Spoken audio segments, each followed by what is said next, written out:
Cuando empezó la iglesia, había cosas difíciles para que los primeros cristianos entendieran y eran muy vulnerables a las falsas doctrinas, y juntamente con la sana doctrina empezó también a extenderse la falsa doctrina, que había pensamientos filosóficos que eran muy fuertes, y por eso hemos estado estudiando la carta del apóstol Juan, que hace un énfasis especial en la naturaleza del Hijo de Dios, en hablar del Señor Jesucristo como Dios, pero también hablar de Él como hombre. Entonces, cuando leímos también la carta de Pablo a Timoteo, dice que hay un solo mediador entre Dios y los hombres, Jesucristo, hombre. Al comienzo de la iglesia básicamente había dos movimientos filosóficos que tenían que ver con la doctrina de Cristo, y uno de ellos era el movimiento de los gnósticos y el otro era el docetismo, los docetistas. Y especialmente este grupo ponía en duda la humanidad del Hijo de Dios. Ellos decían que Jesucristo, que el Hijo de Dios no había podido tomar forma humana. Entonces, que lo que los discípulos habían visto era solamente la apariencia de un ser humano, pero que realmente él no se había hecho hombre. Por eso se motiva los apóstoles a escribir al respecto. Vemos que no solamente Juan escribe al respecto, también Pablo escribe al respecto. Cuando le escribe a los filipenses, trata este aspecto con bastante propiedad y con bastante claridad, para que el pueblo de Dios no tenga ningún tipo de dudas con respecto a la naturaleza de Jesucristo, el Hijo de Dios. Por eso esta mañana vamos a hablar, nuestro tema de esta mañana es que la humanidad de Cristo prueba el amor de Dios. Es decir, el hecho de que el Hijo de Dios se haya hecho hombre es la prueba reina de que Dios nos ha amado y nos ama, y por eso nos permite estar en esta mañana en este lugar. Entonces vamos a ocuparnos de este tema. Vamos a leer entonces en la primera carta del apóstol Juan, el capítulo 4, versículos 1 al 10. Primera de Juan, capítulo 4, versículos 1 al 10.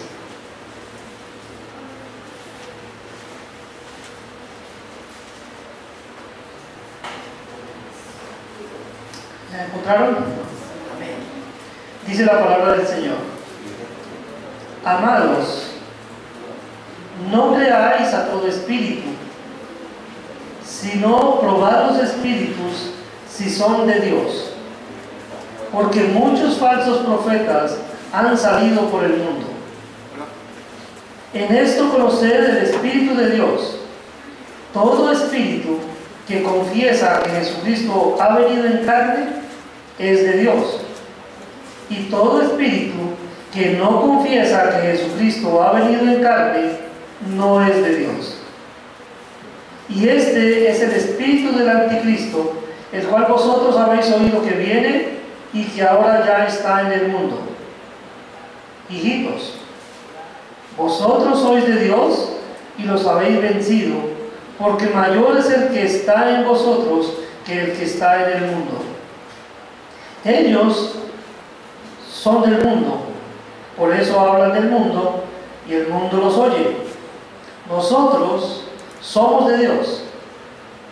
El que conoce a Dios nos oye. El que no es de Dios no nos oye. En esto conocemos el espíritu de verdad y el espíritu de error. Amados, amémonos unos a otros, porque el amor es de Dios.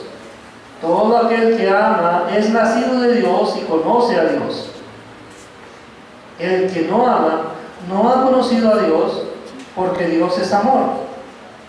En esto se mostró el amor de Dios para con nosotros, en que Dios envió a su Hijo unigénito al mundo para que vivamos por Él. En esto consiste el amor, no en que nosotros hayamos amado a Dios, sino en que Él nos amó a nosotros y envió a su Hijo en propiciación por nuestros pecados. Entonces, hablando de la humanidad de Cristo como prueba del amor de Dios, en esta mañana vamos a mirar que esa humanidad fue anunciada como una promesa, que fue una humanidad agregada a la divinidad, que era una humanidad necesaria y que esa humanidad solo puede ser reconocida por la acción del Espíritu Santo en las personas, en los hombres. Hablando de nuestro primer punto, entonces, quiero que pensemos por un momento en Génesis 3, el versículo 15. Cuando Adán y Eva pecaron en el huerto y Dios está estableciendo el nuevo orden, Dios hace o anuncia el castigo para la serpiente, y en ese castigo que anuncia para la serpiente hay una promesa para la raza humana. Porque Dios le dice a la serpiente: pondré enemistad entre ti y la mujer, entre tu simiente y la simiente suya. Esta te herirá en la cabeza y tú le herirás en el calcañar. Ahora, cuando pensamos en ese momento y por qué el Señor hace o le dice estas palabras a la serpiente, y la vemos como una promesa para la humanidad, o vemos la promesa que encarna para la humanidad, tenemos que pensar en los versículos anteriores y lo que había sucedido en ese momento. Entonces tenemos que recordar que Dios había puesto al hombre en el huerto de Edén. Recordar que Dios le había dicho al hombre: de todo árbol del huerto podéis comer, pero del árbol de la ciencia y del bien y del mal no comerás de él, porque el día que de él comas ciertamente morirás. Y desatendiendo esa instrucción clara de Dios, el hombre y la mujer comieron del árbol del cual Dios les había dicho que no comieran. Como consecuencia de ese pecado, de esa desobediencia, desde ese momento la raza humana quedó separada de Dios. Toda la raza humana separada de Dios. Y hemos entendido, hemos estudiado al respecto también, que a esa separación que la raza humana tenía de Dios por causa del pecado, por causa de la desobediencia, es lo que conocemos como la muerte espiritual. Toda la raza humana muertos espiritualmente. Por eso hoy vemos cuando los niños nacen, ¿cómo nacen? Todos los niños nacen muertos. Usted y yo, ¿cómo nacimos? Nacimos muertos. Y de hecho la palabra del salmista reconocía eso, y por eso el salmista dice: en maldad he sido formado y en pecado me concibió mi madre. Porque fue una condición en la que todos quedamos, porque todos nosotros estábamos en Adán cuando Adán pecó. Por eso el apóstol Pablo describe: así como en Adán todos mueren, en Cristo todos serán vivificados. La posición nuestra en Adán hace que participáramos del pecado de Adán, y no es el pecado de Adán el que nos hace que estemos separados de Dios, sino nuestra participación en ese pecado, porque estábamos posicionalmente en él cuando pecó. Entonces, como nacimos separados de Dios, ahora ya desde ese momento cuando Adán y Eva pecan y nosotros pecamos estando en él, entonces hay un problema de separación, hay un problema de enemistad entre Dios y los hombres. Pero Dios dice: yo voy a solucionar ese problema. Aunque Adán y Eva tratan de hacerlo a su manera y van y buscan hojas de higuera y se hacen delantales, Dios no acepta esa solución, ¿cierto? Dios les hace unas túnicas de pieles porque alguien debía morir, y Dios hace que los animales mueran en reemplazo de ellos. Pero antes de eso, Dios da una promesa, que es la que mencioné ahí en Génesis 3:15, la enemistad entre la simiente de la serpiente y la simiente de la mujer. Y debe ser algo interesante, o es algo interesante para que nosotros analicemos. ¿Por qué dice la simiente de la mujer y no dice la simiente del varón? Cuando podemos entender por todo el contexto bíblico que la raza humana estaba en Adán, y todos salimos de Adán. Incluso Eva salió de Adán porque de Adán fue tomada. Entonces, ¿por qué dice una semilla de la mujer y no semilla del hombre? Porque la palabra simiente es la palabra semilla. La palabra semilla. Entonces dice, pondré enemistad entre tu simiente y la simiente suya, la simiente de la mujer, la semilla de la mujer. Entonces, era un ser, una persona que saldría de la mujer. La simiente de la mujer sería la protagonista para solucionar el problema de la humanidad. Había un problema que necesitaba ser solucionado, que era el problema de la muerte, el problema de la separación, y para solucionar ese problema iba a venir un protagonista, y ese protagonista sería la simiente de la mujer, no la simiente del varón. Una semilla de la mujer y no la semilla del varón. Y entonces encontramos luego más adelante en el desarrollo de la historia como también el profeta Isaías escribe al respecto, y leemos ayer Isaías 7 versículo 4.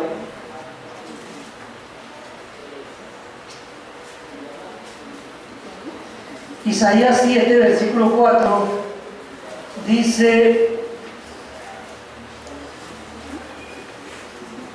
Isaías, ¿está bien?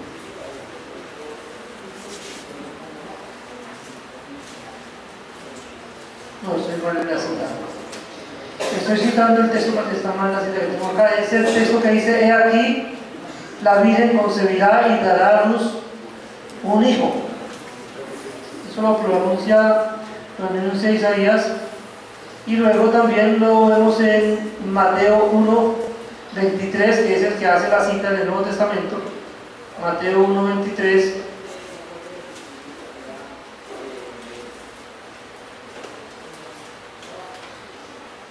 Dice: he aquí, una virgen concebirá y dará a luz un hijo y llamará su nombre Emmanuel. Entonces Isaías es 7:14. Isaías 7 versículo 14. Me va a colocarle un 1 ahí. Entonces miramos Isaías 7:14.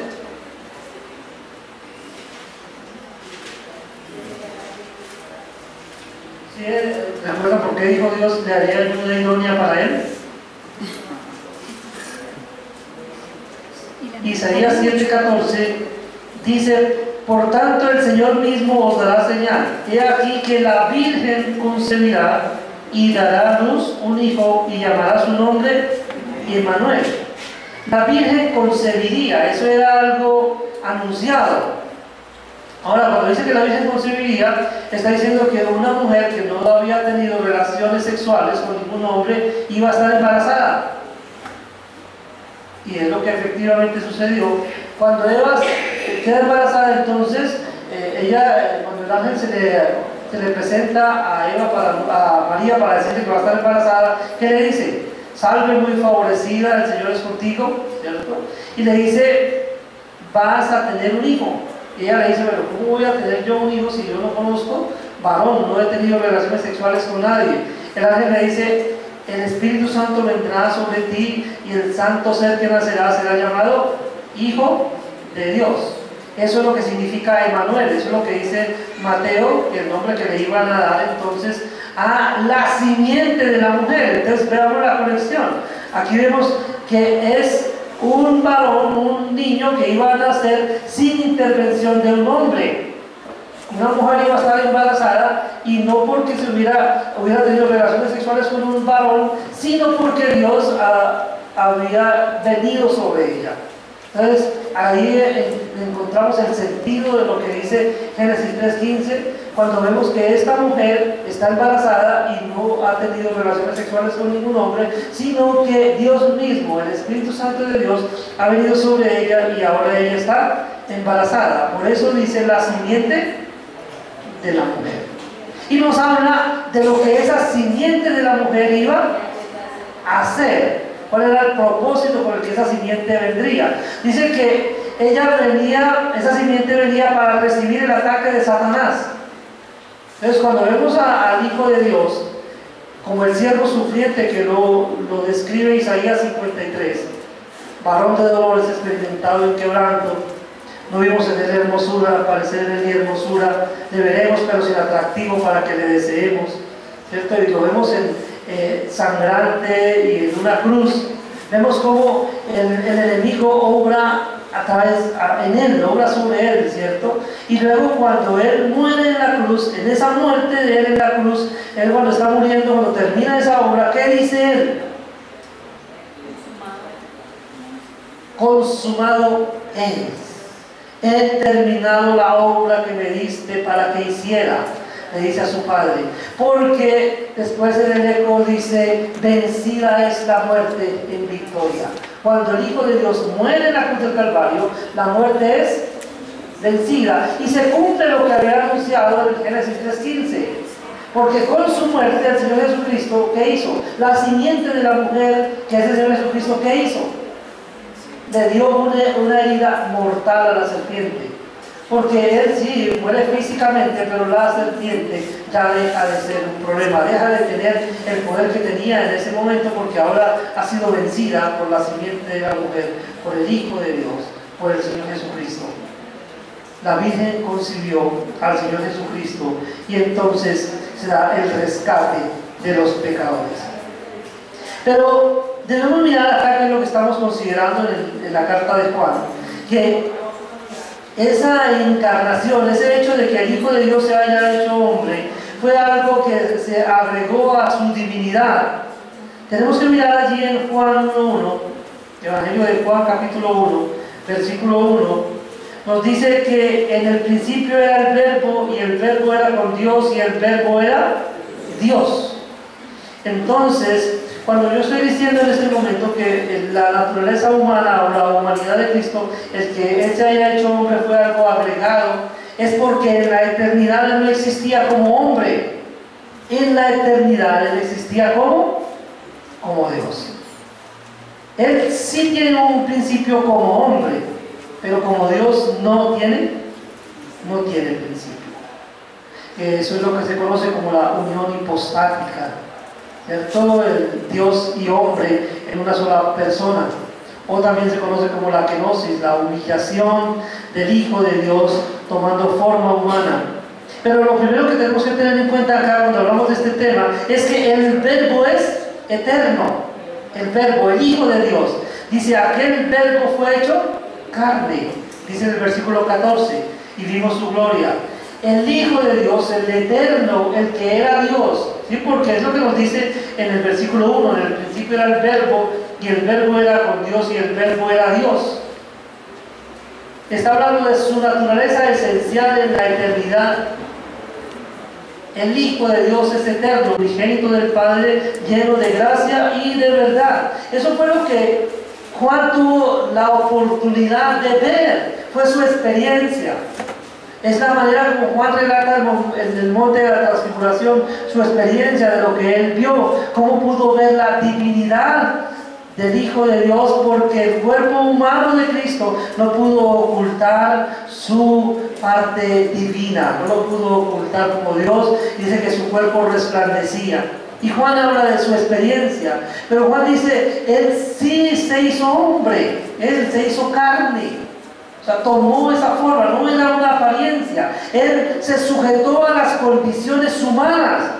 Él se hizo hombre. Y entonces entendemos cuando Juan en el Evangelio dice que de tal manera amó Dios al mundo que ha dado a su Hijo unigénito para que todo aquel que en Él cree no se pierda, mas tenga vida eterna. Él entrega a su Hijo. Él envía a su Hijo para que tome forma humana. Y en esa condición humana sufra las limitaciones humanas y muera como un ser humano en reemplazo de usted y en reemplazo mío. Porque era necesario que alguien pagara la deuda que usted tenía y que yo tenía. Porque era un problema desde el momento del pecado, un problema de separación con Dios que tenía que ser resuelto. Y la única manera de que hubiera amistad entre Dios y nosotros, los seres humanos, ¿cuál era? Que alguien pagara por ese pecado que se obstaculizaba, que alguien quitara ese elemento que generaba la distancia, ese elemento que generaba la separación, y ese alguien tenía que ser un ser humano, tenía que ser un hombre. Porque la justicia, Dios es una de sus perfecciones.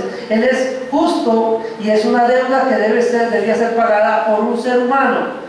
Como dentro de los hijos de los hombres, cuando Dios miró desde los cielos sobre los hijos de los hombres para ver si había algún entendido, para ver si había alguno que buscara a Dios, ¿qué se dio cuenta Dios?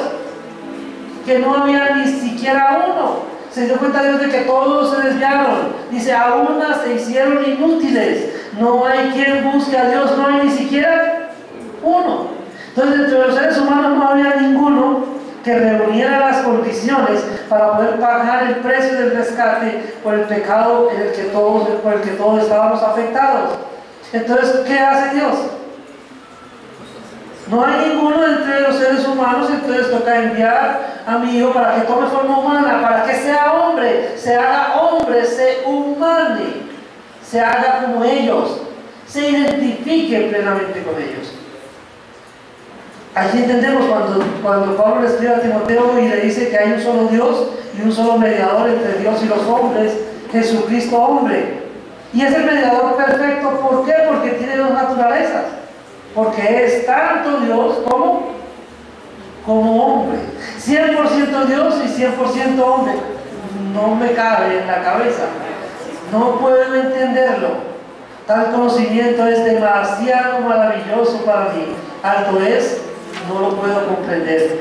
Cuando nos enfrentamos al ser de Dios, cuando queremos comprender la naturaleza de Dios, tenemos que ver nuestras limitaciones y reconocer que vamos a encontrar cosas que no vamos a entender nunca. Porque aunque la palabra de Dios nos dice que en la gloria, cuando resucitemos con Él, cuando Él venga por nosotros, le veremos tal como Él es, seguimos siendo criaturas limitadas y no vamos a poder ver a Él en toda su magnitud. Seguimos teniendo límites en lo que vemos de Él. Pero vamos a hablar del verbo que se sujeta a condiciones humanas. Él se hizo hombre y entonces vamos a unir lo que dice Juan con lo que dice el apóstol Pablo cuando le escribe a los Filipenses. Filipenses capítulo 2 versículos 5 al 8.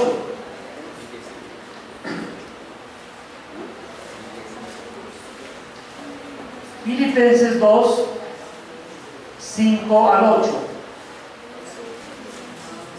Dice, haya pues en vosotros este sentir que hubo también en Cristo Jesús, el cual, siendo en forma de Dios, no estimó el ser igual a Dios como cosa a que aferrarse, sino que se despojó a sí mismo, tomando forma de siervo, hecho semejante a los hombres, y estando en la condición de hombre, se humilló a sí mismo, haciéndose obediente hasta la muerte y muerte de cruz.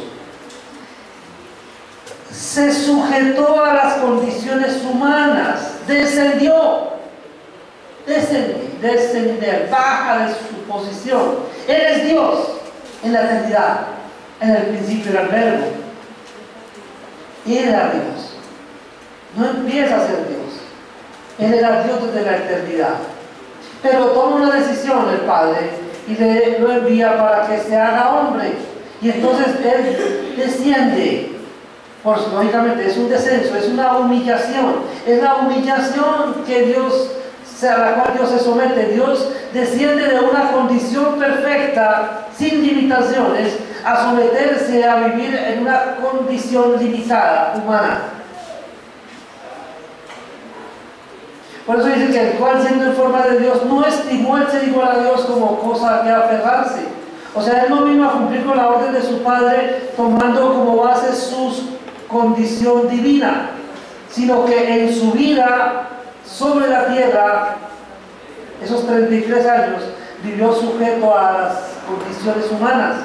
Se humilló a sí mismo y como hombre Él tuvo que aprender a caminar, por ejemplo. Él tuvo que alimentarse del seno materno, igual que todos nosotros. Él tuvo que crecer. A Él le molestaron las encías cuando le salieron los dientes.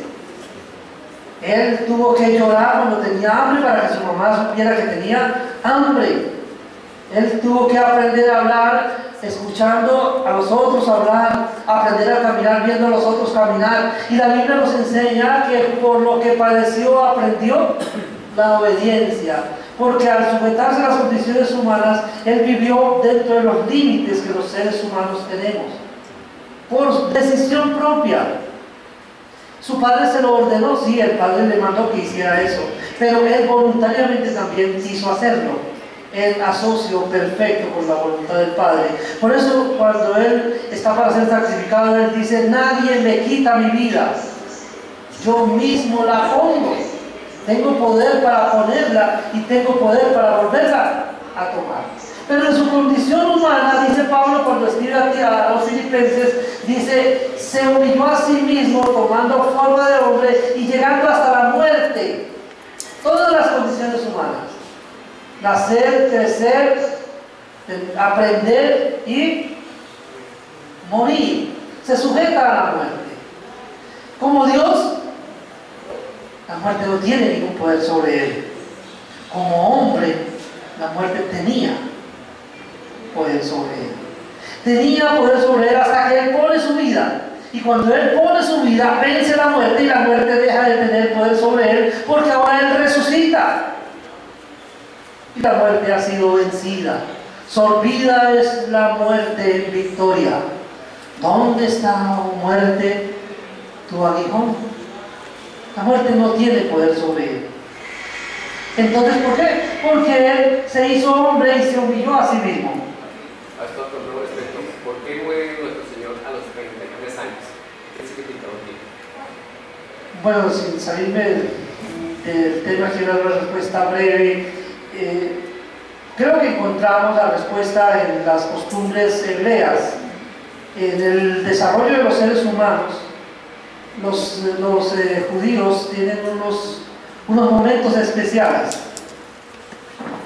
El primer momento especial que tiene para un varón es el momento después de que él nace, la presentación que se hace de él a los 8 días de nacido, ¿cierto? Cuando también se hace la circuncisión y se identifica con el pueblo de Israel. Desde que eso pasa hasta los 12, 13 años, el niño está bajo la responsabilidad de la madre, bajo el cuidado de la madre, la enseñanza de la madre, hasta que llega a los 13 años, cuando ya se le reconoce una responsabilidad moral, y entonces ellos hacen una ceremonia que se conoce como el Bar Mitzvah. Bar Mitzvah. Entonces es una ceremonia en la cual ellos dicen: ahora te aceptamos como si fueras un adulto, o te aceptamos como una persona adulta con responsabilidades morales como todos nosotros. Y entonces ahora ese niño, ya ese joven ya de 13 años, se puede reunir en la sinagoga con los otros varones. Antes no podía estar en la sinagoga, no lo recibían. Entonces ahora puede estar en la sinagoga, pero ahora ya no está, ya pasa de estar bajo la responsabilidad de la madre y pasa a estar bajo la responsabilidad del padre, el cuidado del padre y la instrucción del padre. Entonces ahora está siendo formado por el padre y va desde los 13 años hasta los 30 años, en el que se da el momento de la adopción. El momento de la adopción entonces es cuando el padre se quita el anillo, ¿cierto? El anillo es como la garantía de que las decisiones que le está tomando son reales. Toma el anillo, se lo entrega a su hijo y le dice a la comunidad: ahora lo que mi hijo haga es como si lo hiciera yo. Él tiene toda autoridad, toda la autoridad. Claro, lógicamente él puede hacer eso porque ¿cuántos años estuvo enseñando a su hijo? 18 años a cargo de su hijo, enseñándolo, discipulándolo, enseñando el negocio de la familia, y ahora entonces en el momento de la adopción lo presenta a la sociedad: lo que mi hijo haga es como si lo hiciera yo. Y el Señor Jesucristo pasó por todas esas etapas. Nos narra la palabra cuando fue presentado en el templo. Narra la palabra cuando a los 12 años, en su ceremonia especial, ¿cierto? No es como la que hacen los judíos hoy, sino que él, en una peregrinación que su familia hizo a Jerusalén, cuando regresaban ellos de Jerusalén, preguntan: ¿y dónde está Jesús? Y no estaba por ninguna parte. Y se regresan a buscarlo y lo encuentran allí en el templo, y cuando le preguntan: ¿y qué haces acá? Y él, ¿qué dice? En los negocios de mi padre me es necesario estar. Esta pasa al cuidado del Padre. Y ahí sigue el siguiente momento. 18 años después, 30 años, el Señor Jesucristo está en el río Jordán para ser bautizado por Juan, y en el momento en que es bautizado, entonces el Espíritu Santo desciende sobre él y una voz de los cielos dice: este es mi Hijo amado, en quien tengo complacencia. Es el momento de la adopción. El Padre reconoce que ese es su Hijo, y dice: lo que Él haga es como si lo hiciera yo, está reconociendo que es Él. Y ahora empieza su ministerio público, que dura 3 años. Es el tiempo que Él necesitó para formar a sus discípulos. Entonces, una persona madura, ¿cierto? Madura, y Él de hecho muere, es sacrificado en el momento de su madurez espiritual, emocional, intelectual. O sea, es el momento de la madurez, ¿sí? Entonces está, digamos, el momento en el que su producción, su etapa productiva está en su mejor nivel, en su esplendor. De ahí para adelante ya el ser humano, ¿qué hace? El hombre, ¿qué hace? Ya sigue acumulando experiencias, pero ya empieza a haber el declive físico, espiritual, la experiencia, pero empieza ya a mermar, ¿cierto? Entonces está creciendo, ya llega hasta ahí. Entonces es lo que uno puede ver ahí, una respuesta corta. Entonces se humilló a sí mismo, todas las condiciones humanas, muere en la cruz del Calvario, y en ese momento vence la muerte para beneficiarnos. ¿Por qué? Porque desde el comienzo vimos que era necesaria la muerte de alguien. Porque ya mencionamos a Adán y Eva: cuando ellos pecan, se hacen delantales y Dios dice: no, tiene que haber muerte. Toma los animales, los sacrifica, en reemplazo de ellos toma las pieles y las coloca a ellos como un vestido, y le dice: Dios, estos animales murieron por ustedes. Con las acciones de Dios vemos que es lo que Él quiere que ellos entiendan. Porque Él toma esas pieles, imagínense, esas pieles están sobre sus cuerpos, y ellos dicen: estas pieles, ¿de dónde salieron? Ah, son de unos animales. ¿Y qué pasó con los animales? Murieron. Y recuerdan, Dios dijo: tenía alguien que morir. La paga del pecado es muerte. El día que de este fruto coman, ciertamente van a morir. Y Dios enseña la sustitución, y luego la vemos con Caín y Abel, cómo Abel presenta una ofrenda sustitutoria, un reemplazo. Abel reconoce que él merece la muerte, pero que Dios acepta que un cordero muera en su lugar. Y vemos ese sistema de sacrificios durante todo el Antiguo Testamento, hasta llegar a Cristo. Ahí termina con Cristo ese sistema de sacrificios, porque en ese momento, cuando Cristo muere en la cruz del Calvario, Él mismo, Señor Jesucristo, se presenta no solamente como sacrificio, sino que se presenta como sacerdote. Porque tenemos que decir, vamos a hablar de eso un poco la semana entrante, Cristo fue escogido, el ungido de Dios, escogido para hacer 3 cosas: profeta, sacerdote y rey. Y Él se presenta como sacerdote, como el sumo sacerdote delante del Padre, y no se presenta con las manos vacías, sino que se presenta Él mismo con su propia sangre, su propio cuerpo. Él se ofrece como sacrificio por el pecado. En su condición humana era necesario su muerte. Con su muerte Él sirve como sacrificio. Un sacrificio perfecto, un hombre perfecto, porque Dios no vio entre nosotros uno perfecto, pero ahora Él ve a su Hijo. ¿Y cómo es su Hijo? Perfecto. ¿Qué dice la palabra acerca de Cristo? Que aunque nunca hizo pecado ni se halló engaño en su boca. ¿Qué dijeron los sacerdotes? ¿Qué dijo Pilatos? No halló en Él ningún pecado. ¿Qué dijeron los sacerdotes? No te estamos, lo que tú estás haciendo mal es que estás diciendo que eres Hijo, que eres Dios. Pero es que eso no es malo decirlo. Si yo digo que soy Dios, es malo que yo lo diga. Pero si el Hijo de Dios dice que es Dios, sencillamente es la verdad. Y de ahí surge ese refrán popular que dice: por la verdad murió Cristo. Porque sencillamente cuando los sacerdotes decidieron condenarlo, ¿por qué lo condenaron? Porque dijeron ellos: porque tú, siendo hombre, te haces Dios. Ellos no entendieron que no fue que siendo hombre se hiciera Dios, sino que siendo Dios quiso hacerse hombre para la gloria del Padre. Amén. Quiso hacerse hombre, quiso identificarse contigo, quiso identificarse conmigo, quiso pagar el precio de su pecado, quiso pagar el precio de mi pecado. Para eso se hizo hombre. Por eso fue Jesucristo sacrificado, pero era necesaria su humanidad, era necesario que se hiciera hombre. Eso lo vemos en Romanos 3, el versículo 23. Pablo, cuando escribe a los romanos, les escribe lo siguiente. Dice: por cuanto todos pecaron y están destituidos de la gloria de Dios. Todos pecaron. Todos pecamos. Usted y yo pecamos. Y por haber pecado, dice Pablo que ¿cómo estamos? ¿En qué condición? Destituidos de la gloria de Dios. Mas Dios muestra su amor para con nosotros en que, siendo aún pecadores, Cristo murió por nosotros. Cristo murió por nosotros, el justo por los injustos. El Hijo de Dios se humilla a sí mismo, muere, porque era necesario por la condición humana. Usted y yo estábamos muertos y era necesario que alguien nos diera vida, y para darnos vida era necesario que tomara nuestro lugar, y para poder tomar nuestro lugar era necesario que se hiciera hombre, porque un hombre debía estar colgando en la cruz. Esa era la muerte que merecía el pecado. Y él, como Dios, no se iba a someter a las condiciones de la cruz. Es imposible para Dios descender a esta ahí. Entonces, ¿qué hizo?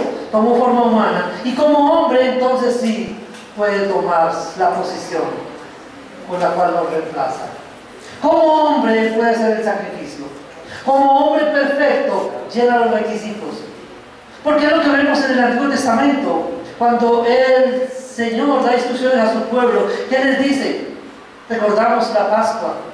Tome cada familia un cordero macho, sin defecto, de entre las ovejas o de entre las cabras, de 1 año, ¿cierto? Que no tenga ningún defecto. No podía tener ningún tipo de defectos, ni una pierna partida, no tuertos en las 2 orejas. Tenía que ser perfecto, tenía que ser un animal perfecto.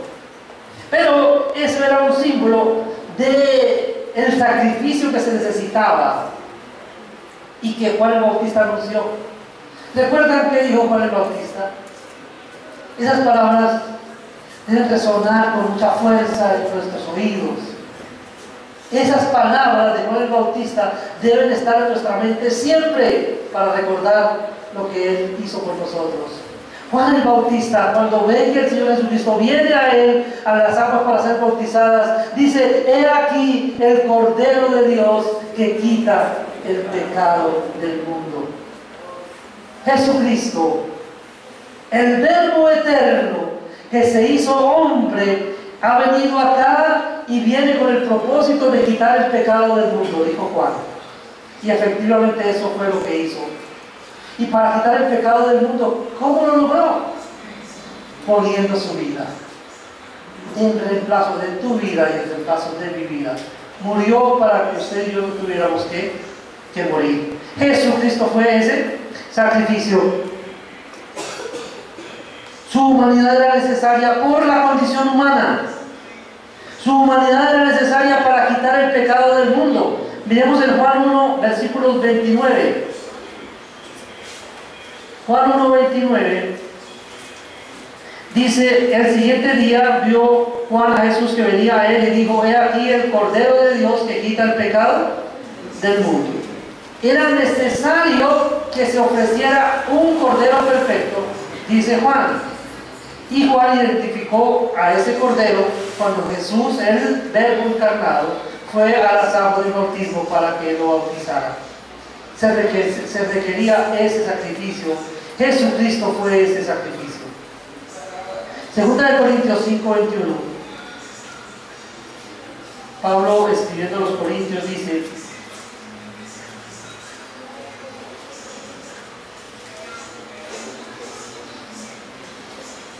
al que no conoció pecado, por nosotros lo hizo pecado, para que nosotros fuésemos hechos justicia de Dios en él. Al que no conoció pecado, por nosotros lo hizo pecado. Por nosotros lo hizo pecado. Se requería un sacrificio perfecto y Jesucristo fue ese sacrificio perfecto. Pero ¿qué está diciendo Pablo cuando dice que por nosotros se hizo pecado? Porque cuando Jesús está en la cruz del Calvario, el pecado suyo y mi pecado está sobre él.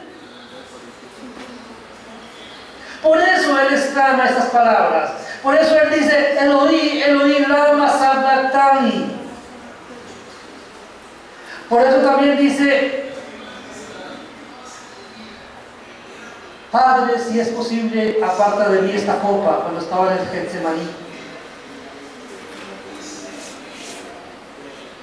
Cuando él dice en el Getsemaní: aparta de mí esta copa, se está refiriendo a ese momento cuando dice: Padre, ¿por qué me has desamparado?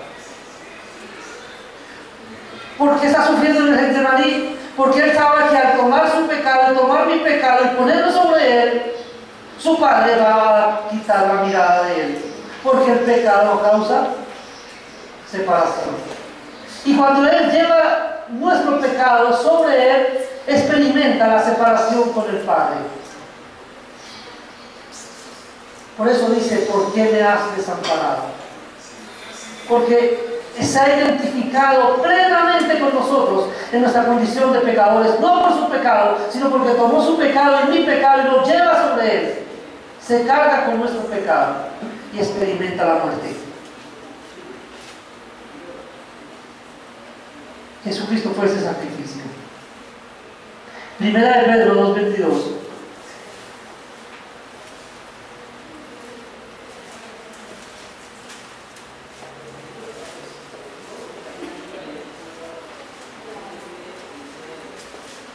El cual no hizo pecado, ni se halló engaño en su boca. Dice que cuando le maldecían no respondía con maldición.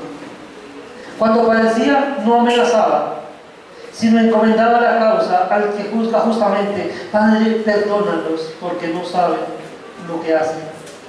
Quien llevó él mismo nuestros pecados en su cuerpo sobre el madero, para que nosotros, estando muertos a los pecados, vivamos a la justicia, y por cuya herida fuisteis sanados. Él sufrió la herida, nosotros fuimos sanados. Porque vosotros erais como ovejas descarriadas, pero ahora habéis vuelto al pastor y obispo de vuestras almas. Hemos vuelto a tener comunión con el Señor. Disfrutamos de la comunión con el Padre por la obra del Hijo. Usted y yo podemos hablar con el Padre. Disfrutamos la oración. Usted y yo podemos cantarle a Dios y podemos estar seguros de que nos escucha, porque hay comunión con Él, porque tenemos una relación con Él. Pero esa relación no sería posible si el Hijo de Dios no se hubiera hecho hombre. Su humanidad era necesaria.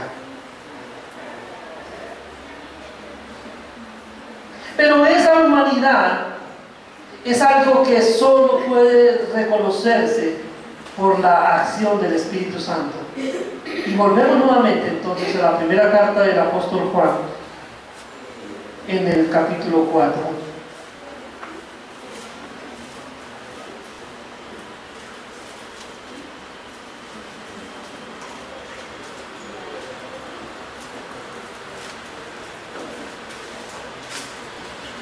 Vamos a leer desde el versículo 11. Vamos a pensar en lo que hemos estado hablando esta mañana. Amados, si Dios nos ha amado así, debemos también nosotros amarnos unos a otros. Nadie ha visto jamás a Dios. Si nos amamos unos a otros, Dios permanece en nosotros y su amor se ha perfeccionado en nosotros. En esto conocemos que permanecemos en Él y Él en nosotros, en que nos ha dado de su Espíritu. Y nosotros hemos visto y testificamos que el Padre ha enviado al Hijo, el Salvador del mundo. Todo aquel que confiese que Jesús es el Hijo de Dios, Dios permanece en Él y Él en Dios. Y nosotros hemos conocido y creído el amor que Dios tiene para con nosotros. Dios es amor. Y el que permanece en amor, permanece en Dios y Dios en él. En esto se ha perfeccionado el amor en nosotros, para que tengamos confianza en el día del juicio, pues como Él es, así somos nosotros en este mundo. En el amor no hay temor, sino que el perfecto amor echa fuera el temor, porque el temor lleva en sí castigo, de donde el que teme no ha sido perfeccionado en el amor. Nosotros le amamos a Él, porque Él nos amó primero. Si alguno dice, yo amo a Dios y aborrece a su hermano, es mentiroso. Pues el que no ama a su hermano, a quien ha visto, ¿cómo puede amar a Dios a quien no ha visto? Y nosotros tenemos este mandamiento de Él: el que ama a Dios, ame también a su hermano. Esa relación especial de la que habla el apóstol Juan, esa relación de que Él nos ha dado de su Santo Espíritu, la clave de todo este tema es lo que usted y yo podemos entender. Si usted y yo podemos entender que Jesucristo es el Hijo de Dios, si usted y yo podemos creer que Dios se hizo hombre y que murió por nuestros pecados, si usted y yo podemos reconocerlo y confesarlo, no es porque usted y yo tengamos unas características especiales que nos hacen mejor que aquellos que no lo pueden hacer, sino porque usted y yo hemos recibido un beneficio, y ese beneficio se llama el Espíritu Santo.